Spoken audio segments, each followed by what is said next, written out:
Good morning students, कैसे हैं आप लोग। सो आई थिंक हम लोगों ने लास्ट टाइम जो कवर किया था काफ़ी इंटरेस्टिंग था। उसका एक क्विक रिवीजन आपके सामने है कि नेशनल इनकम अकाउंटिंग के लिए जो 3 सेक्टर्स होते हैं वो हम लोगों ने बहुत अच्छे से कवर करे। सारे सेक्टर्स का यूज़ क्या था वो आप लोगों को पता है। सारे सेक्टर्स का यूज़ किया था कि डोमेस्टिक इनकम को कैलकुलेट करने के लिए हमें सारी प्रोडक्टिव एक्टिविटीज़ की ज़रूरत पड़ती है, और वो प्रोडक्टिव एक्टिविटीज़ हम तीनों सेक्टर को कवर अप करते हैं, प्राइमरी, सेकेंडरी एंड टर्चरी। तो जब primary, secondary and tertiary sectors की एक्टिविटीज़ को हम सम अप कर देते हैं तो बन जाता है डोमेस्टिक इनकम, और उसमें अगर हम लोग NFIA जोड़ देते हैं तो बन जाता है नेशनल इनकम। सुपर ईजी है ना।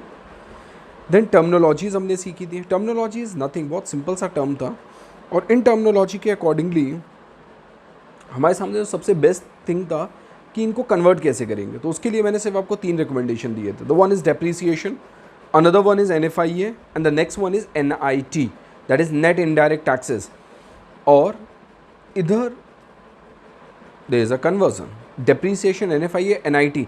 आज हम इसका यूज़ करते हैं, मीन्स अपनी ये सारी टर्मिनोलॉजीज़ को हम लोग यूज़ करते हुए इनको चेंज कैसे करना है वो सीखेंगे। प्लस थोड़ा सा टारगेट आज मेरा ये है कि मैं आप लोगों को फॉर्मूले सिखा देता हूँ, इनकम, प्रोडक्शन एंड एक्सपेंडिचर के। कूल ना, फॉर्मूलेज आ जाएंगे, कन्वर्जन्स आ गए, मतलब 50% टास्क तो हमने कंप्लीट कर लिया। So this class is going to be very interesting, right. So concentration level को बहुत ज़्यादा अच्छे से करिए। चलिए नेक्स्ट चलते हैं इनके मैथड्स पर, जहाँ हम कन्वर्जन्स को प्रैक्टिकली इम्प्लीमेंट करने वाले हैं। ओके, सो नेक्स्ट में है कन्वर्जन का practical approach. Okay, so the use of conversion.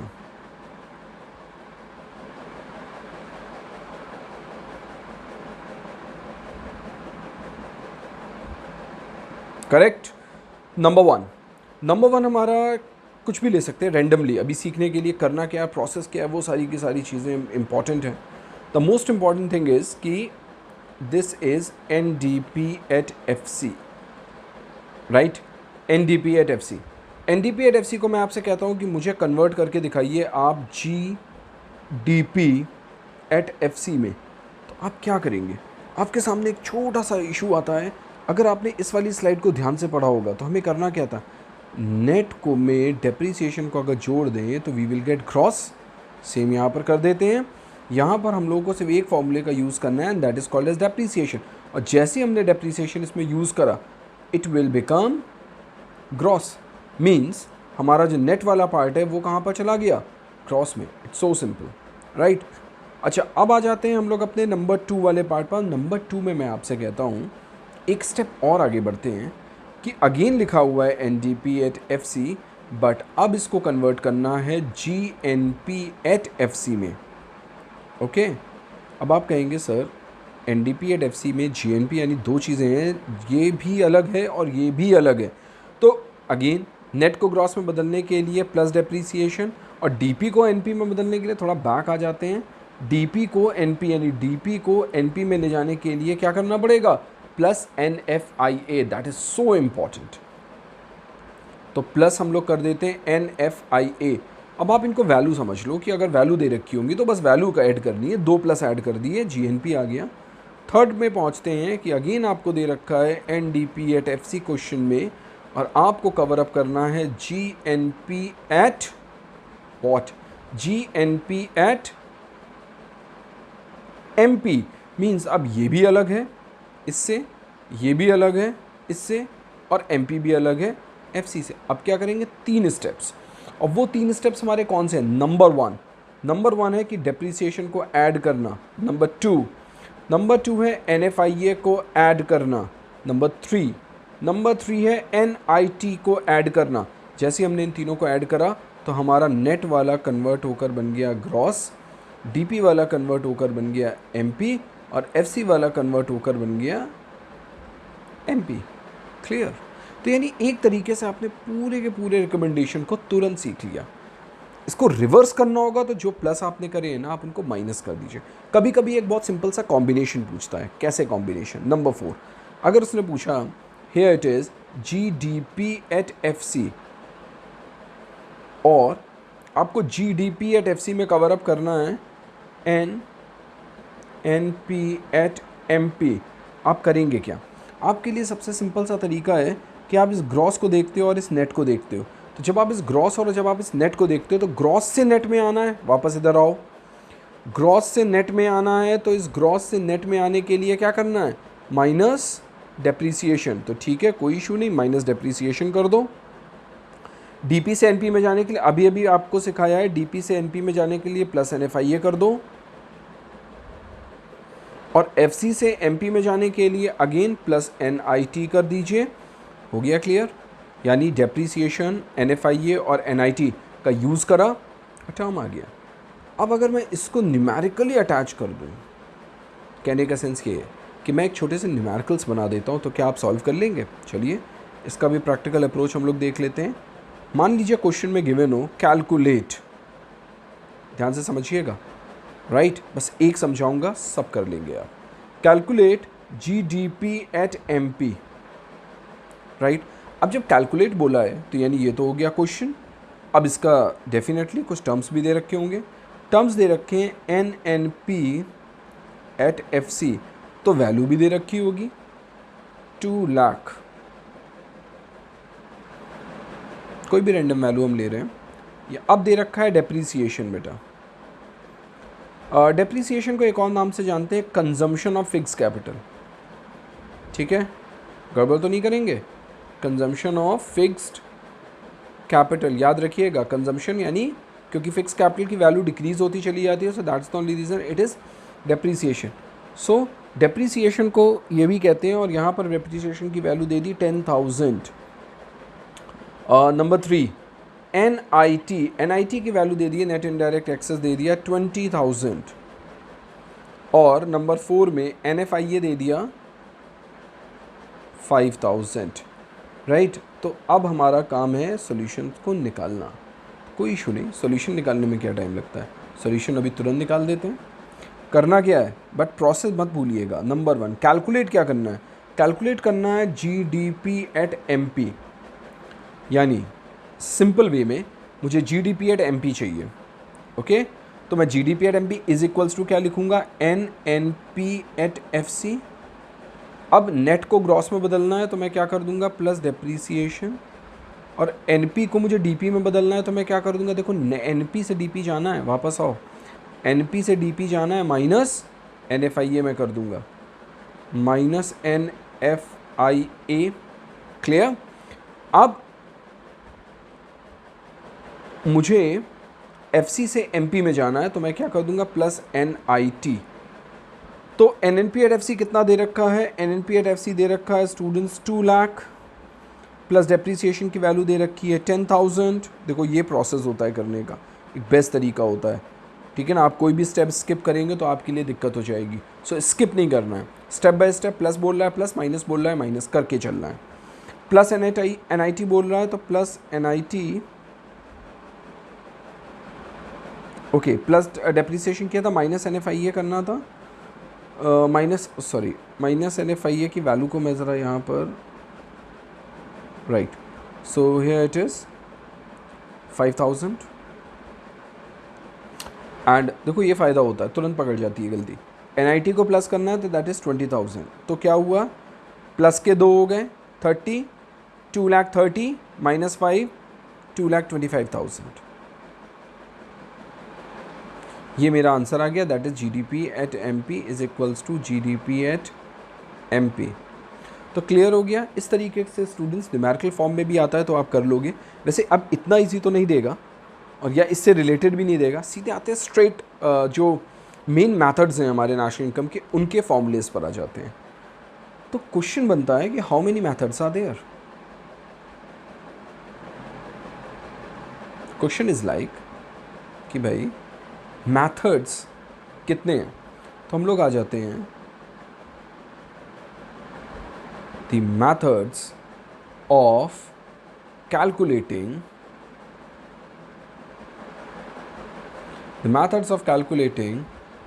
domestic product and national product.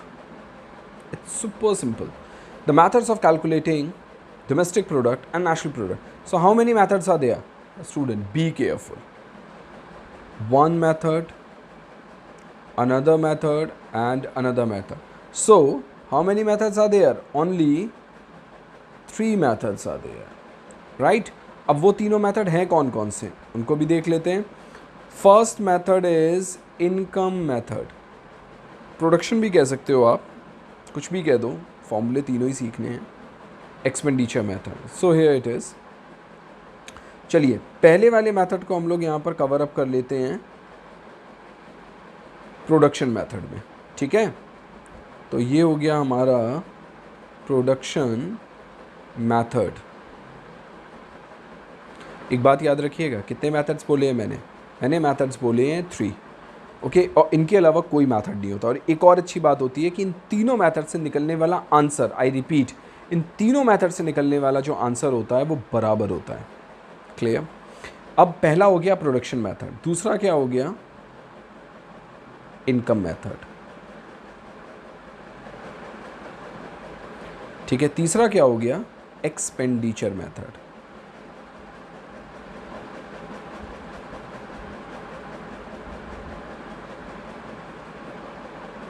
ठीक है, तो 3 मेथड हो गए. प्रोडक्शन हो गया, इनकम हो गया, और क्या हो गया? एक्सपेंडिचर मेथड हो गया. इनको ज़रा सॉल्व करते हैं. ठीक, होते क्या है इन तीनों मेथड में, होता क्या है? क्लियर? तो इन तीनों मेथड में तो होता कुछ ज़्यादा नहीं है, लेकिन समझने वाली बात ये है कि ऑल प्रोडक्टिव एक्टिविटीज़, बेटा कोई भी प्रोडक्टिव एक्टिविटीज़ होंगी किसी भी सेक्टर की, all productive activities, all productive activities of all the sectors, all productive activities of all the sectors. मतलब मैं प्राइमरी सेक्टर को जोड़ दूँ, मैं सेकेंडरी सेक्टर को जोड़ दूँ, और मैं टर्चरी सेक्टर को जोड़ दूँ. मैं तीनों को जोड़ दूंगा, तो तीनों से निकलने वाली जितनी भी प्रोडक्टिव सर्विसेज होंगी मैं उनको ऐड कर देता हूँ. सपोज करो 1 लाख करोड़ रुपए की वैल्यू निकलती है, 1 लाख करोड़ रुपीज़ की वैल्यू निकलती है. और इतनी ही वैल्यू जितना मैंने प्रोड्यूस करा है, याद रखना, जितना मैंने प्रोड्यूस करा है मैं उतने ही तो मैं अपनी इनकम बताऊंगा. अगर मैंने 100 रुपये के आज मेहनत करी है तो 100 रुपये मेरी इनकम है. 1000 रुपये की मेहनत करी है तो 1000 मेरी इनकम है. 2000 की रुपये की मैंने मेहनत करी है तो 2000 मेरी इनकम है. तो जितना मेरा प्रोडक्शन है वही मेरी इनकम है. तो इनकम इक्वल हो गई इसके. सेम चीज़, जितना मैंने कमाया उतना ही तो मैं खर्च कर पाऊँगा. तो जो मैंने अर्न किया वही मेरा एक्सपेंडिचर है. प्रोड्यूस किया, इनकम प्रोडक्शन की वैल्यू के बराबर, खर्चा इनकम के बराबर. कैसे मैं खर्च कर दूंगा? अगर मैं 1 लाख रुपए कमाता हूँ तो 1,10,000 में कैसे खर्च कर दूंगा? 10,000 लाऊंगा कहाँ से? This is the most important thing. So that's the only reason. यहाँ पर जब आप कोई भी बात लिखते हैं तो आप एक बात यहाँ पर ज़रूर इम्पॉर्टेंट करिएगा, और वो बात आपको 100% इम्पॉर्टेंट रखनी है. And the thing is, the most important बात जो है वो ये है कि answer is equal in all the 3 methods. Answer is equal in all the 3 methods. जितने भी मेथड आप यूज़ कर रहे हो उन सारे के सारे में आंसर जो है ना वो इक्वल ही रहेगा. अच्छा, अब ये 3 मेथड हो गए, और इन तीनों मेथड में production method, income method, expenditure method के फॉर्मूले होंगे, क्योंकि मेथड है तो फॉर्मूले तो होने ही है ना. तो पहले पढ़ते हैं प्रोडक्शन मेथड का फॉर्मूला, फिर पढ़ते हैं इनकम मेथड का फॉर्मूला, और फिर पढ़ते हैं एक्सपेंडिचर मेथड का फॉर्मूला, सो दैट ये तीनों बहुत अच्छे से क्लियर हो जाएंगे. सबसे पहले हम लोग हेडिंग डाल देंगे, most important thing is production method. बेटा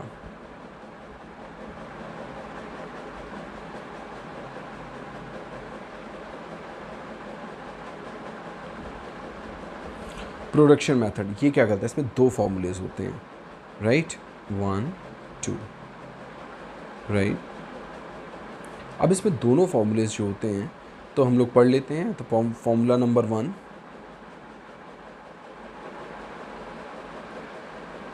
मोस्टली फार्मूला नंबर 1 ज़्यादा आता है, और इसमें आ जाता है फॉर्मूला नंबर 2, राइट, क्योंकि ये 2 वाला बहुत इजी होता है, तो जो चीज़ इजी होगी एंड यू नो वेल वो चीज़ पूछी भी कम जाती है, राइट। सो अब फॉर्मूला 1 क्या कहता है? अच्छा, एक बात और याद रखना, मैंने आपको टर्मिनोलॉजी सिखाई थी ना, हियर इट इज़ बेटा, इनमें से ना कोई एक पर्टिकुलर टर्मिनोलॉजी उस मेथड में यूज़ ज़रूर होती है, तो उसी तरीके से यहाँ पर जिस जो यूज़ हो रही है टर्मिनोलॉजी फार्मूला 1 में, या सॉरी प्रोडक्शन मेथड में, वो टर्मिनोलॉजी जो यूज़ हो रही है, and that terminology is called as, मैं अभी से बता देता हूँ सो दैट कि कोई कन्फ्यूज़न नहीं होगा आपको, उस टर्मिनोलॉजी का नाम है GDP@MP यूज़ होगी। मतलब आप कोई भी फॉर्मूला लगाएंगे तो उससे जो आंसर निकलेगा वो GDP@MP में निकलेगा। Is it clear?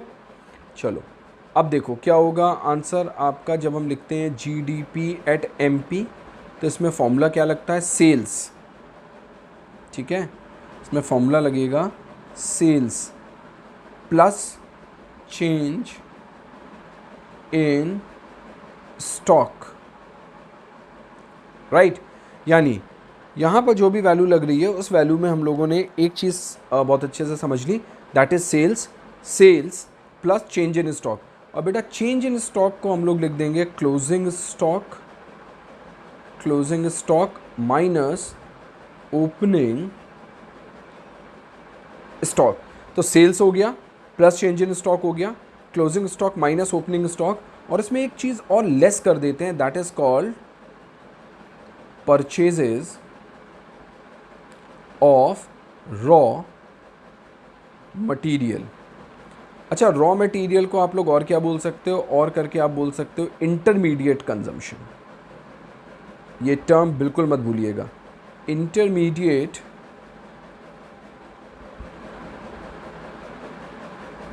कंजम्पशन। तो यहाँ पर 3 चीज़ें इंपॉर्टेंट है ना, sales plus change in stock and plus purchases of raw material. अभी इसके बेसिस पर एक छोटा सा न्यूमेरिकल बगल में कर लेते हैं तो और अच्छे से क्लियर हो जाएंगी चीज़ें, राइट। सपोज करो क्वेश्चन में दे रखा है कि कैलकुलेट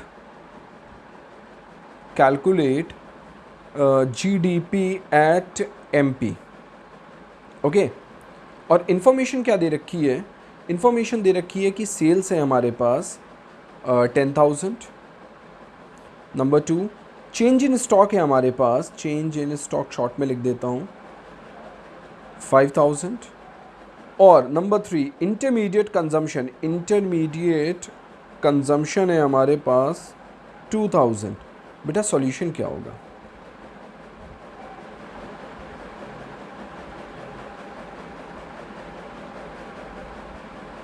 राइट, इसका सॉल्यूशन देखते हैं।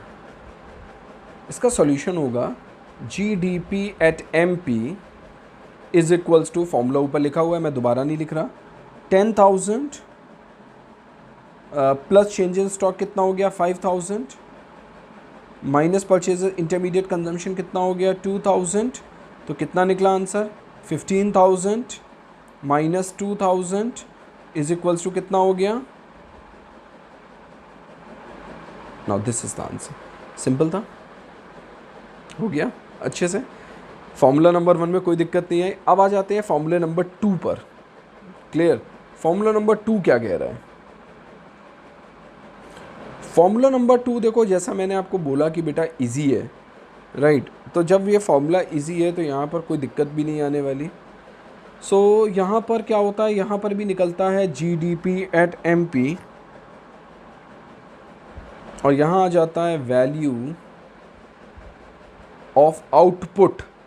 एक बड़ा इंटरेस्टिंग टर्म यूज़ हो रहा है, वैल्यू ऑफ आउटपुट, और इस GD@MP को हम लोग कहते हैं वैल्यू एडेड। अब आप कहेंगे सर ये दो नए नाम कहाँ से आ गए? बस यही तो फॉर्मूला है। इसको वैल्यू एडिट बोलते हैं, वैल्यू ऐड करने वाला। और इसको क्या बोलते हैं? Value of output. आउटपुट में बेटा सब कुछ इंक्लूड हो जाता है। मतलब आउटपुट में एक बहुत बड़ी समस्या है कि आउटपुट क्या करता है ना, ये जो इंटरमीडिएट गुड्स हैं इनको 2 बार रिकॉर्ड कर लेता है। इंटरमीडिएट गुड्स को 2 बार रिकॉर्ड कर लेता है। कैसे? एक बात बताओ, अगर 10 रुपये की कोई बिस्किट है तो उसमें उसके जो इंग्रेडिएंट्स हैं उनकी तो कॉस्ट जुड़ी हुई है ना।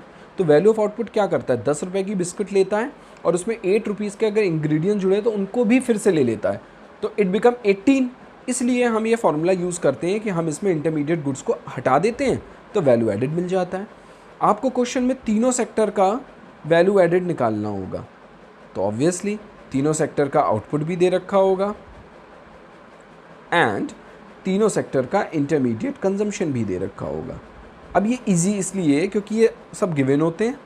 आपको आउटपुट में तीनों सेक्टर के आउटपुट को जोड़ लेना है, इंटरमीडिएट में तीनों सेक्टर। फॉर एग्जांपल चलो मैं देखो एक एग्जांपल दिखा देता हूँ, बड़ा सिंपल सा एग्जांपल है। मान लीजिए क्वेश्चन है और वो कह रहा है कैलकुलेट जीडीपी एट एमपी।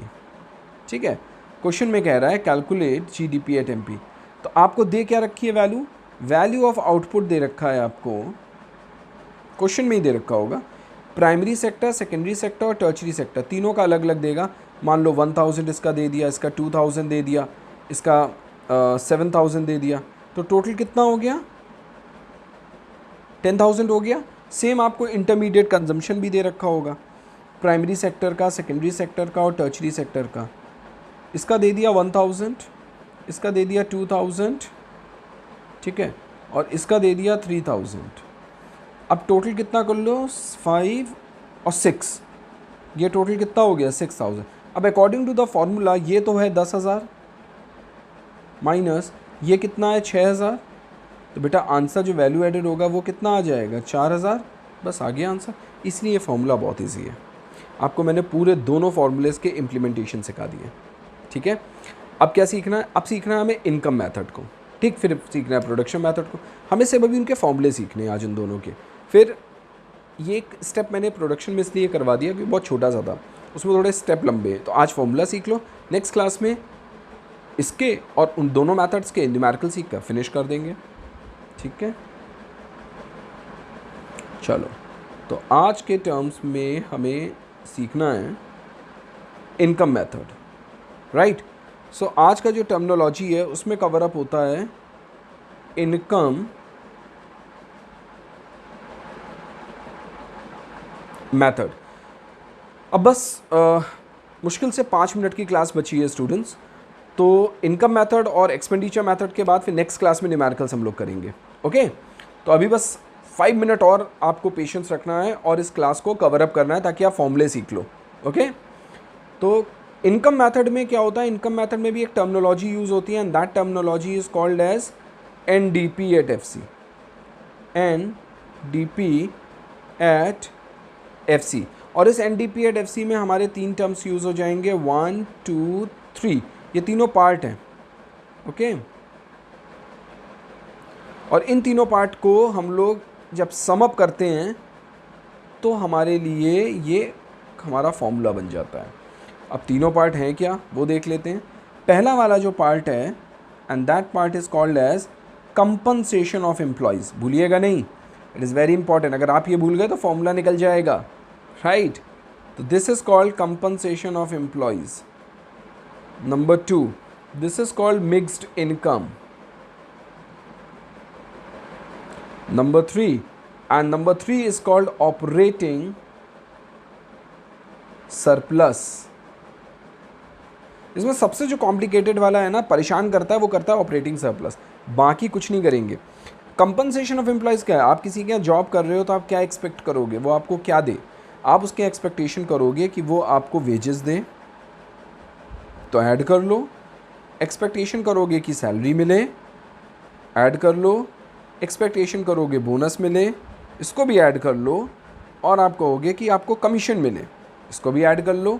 और एक और चीज़ मिलती है जिसको कहते हैं एम्प्लॉयर्स। अगर एम्प्लॉयर आपकी हेल्प करना चाहे तो एम्प्लॉयर का कंट्रीब्यूशन होता है, excuse me, employers contribution to social security scheme. याद रखिएगा, मैं एक चीज़ यहाँ पर हाईलाइट कर देना चाहता हूँ, दैट इज़ कॉल्ड एम्प्लॉयर्स। अगर एम्प्लॉय लिखा होगा तो नहीं लेंगे, ये बात हमेशा याद रखना है, ठीक है ना। ये मैं न्यूमेरिकल्स में एक बार और सिखा दूंगा कि अगर एम्प्लॉय लिखा होगा तो आप नहीं लेंगे। ओके, अब आ जाती है बात कि मिक्स इनकम क्या होती है। इसको बोलते हैं income of self employed person. Income of self employed मतलब किसी का नौकरी नहीं कर रहे होते हैं। Income of self employed person, for example like अगर डॉक्टर अपना क्लिनिक ओपन करे हुए बैठा हुआ है, डॉक्टर का अगर प्राइवेट क्लिनिक है, ठीक है, या लॉयर का अपना प्राइवेट चैम्बर है, तो बेटा ये सारी चीज़ें, या एक शॉपकीपर है, ठीक है, ये मिक्स इनकम वाले केसेस होते हैं। अच्छा, मिक्स इनकम जनरली क्वेश्चन में डायरेक्टली गिवन होती है, तो आपको कोई टेंशन लेने वाली बात नहीं है। सबसे ज़्यादा प्रॉब्लम क्या कर रहा है, ये ऑपरेटिंग सरप्लस। मैं ज़रा ऑपरेटिंग सरप्लस को फिर से लिख देता हूँ दोबारा, थोड़ा सेपरेट करके। इसको मैंने यहाँ पर बना दिया ऑपरेटिंग सरप्लस। रीज़न इज़, अच्छा आपको करना क्या है, आपको ये करना है कि आपको ये अलग अलग दे रखे होंगे क्वेश्चन में, जो जिस कैटेगरी में हो, लाइक वेजेस सीओई में हो, सॉरी एक और चीज़ बता दूँ, इसको सीओई कहते हैं शॉर्ट में, इसको एमआई कहते हैं, इसको ओएस कहते हैं।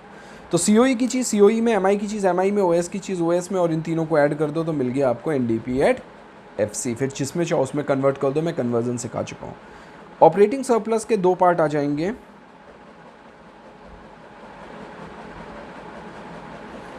And the first part is income from entrepreneurship, और फिर आ जाएगा income from property and income from entrepreneurship.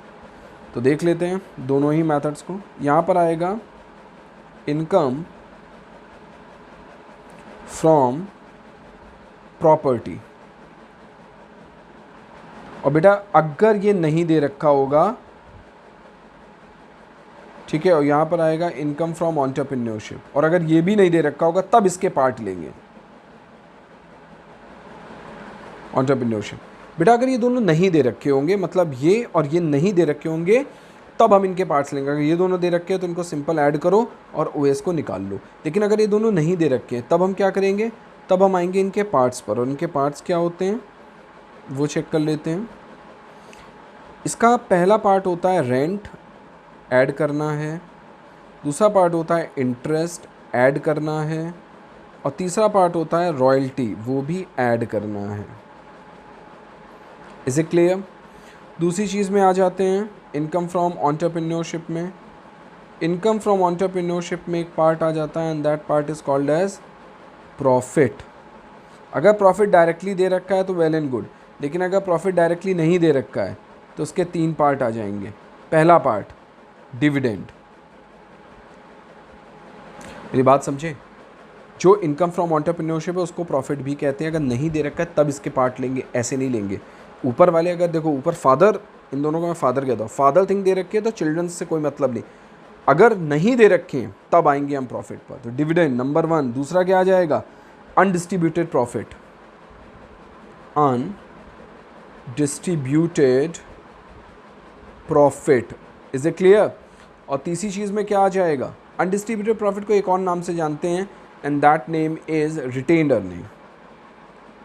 इसका दूसरा नाम क्या है, retained earnings students, right. And third one में आ जाएगा, third one means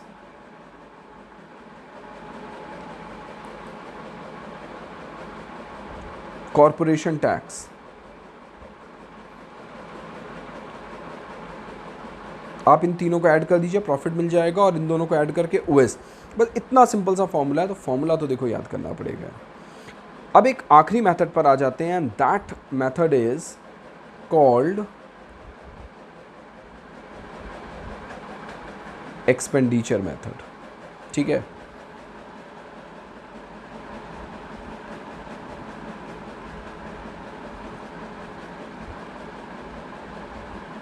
expenditure method.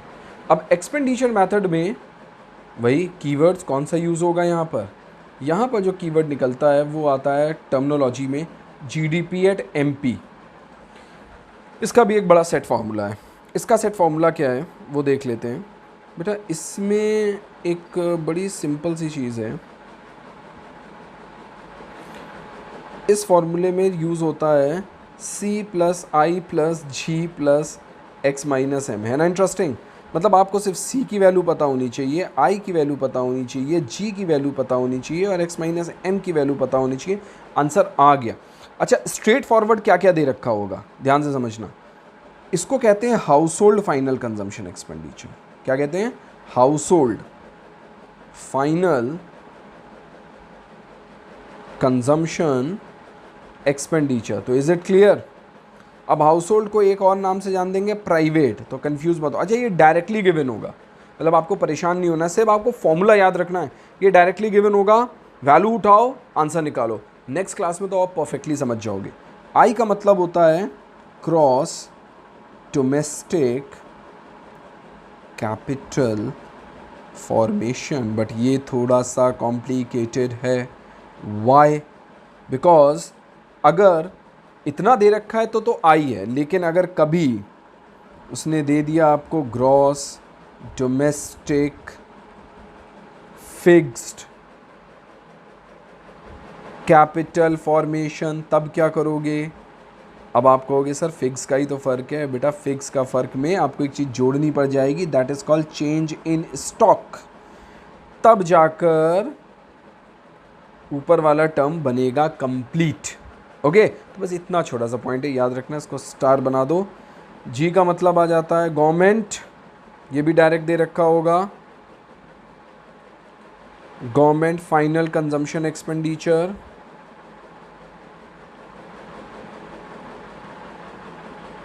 और एक्स माइनस एम में आ जाएगा नेट एक्सपोर्ट, ये भी डायरेक्ट दे रखा होगा। और अगर नेट एक्सपोर्ट नहीं दे रखा होगा तो आप एक्सपोर्ट माइनस इंपोर्ट कर लोगे। बस खत्म, इतना छोटा सा फॉर्मूला था। मीन्स ये 4 टर्म आपको दे रखे होंगे, इन सबको ऐड कर दो, जीडीपी एट एमपी आ गया, दैट्स इट। यहाँ पर COE MI OS, MI direct दे रखा होगा, ओएस के ये रहे पार्ट, सीओई को जोड़ दो तो आ गया एनडीपी एट एफसी। और ये 2 फॉर्मूलेज मैं आपको सिखा ही चुका हूँ। तो बस प्रैक्टिस करिए जितनी ज़्यादा आप कर सकते हैं, क्योंकि जितनी प्रैक्टिस करेंगे उतना ज़्यादा आप 100 के क्लोज पहुँचेंगे, राइट? Excuse me.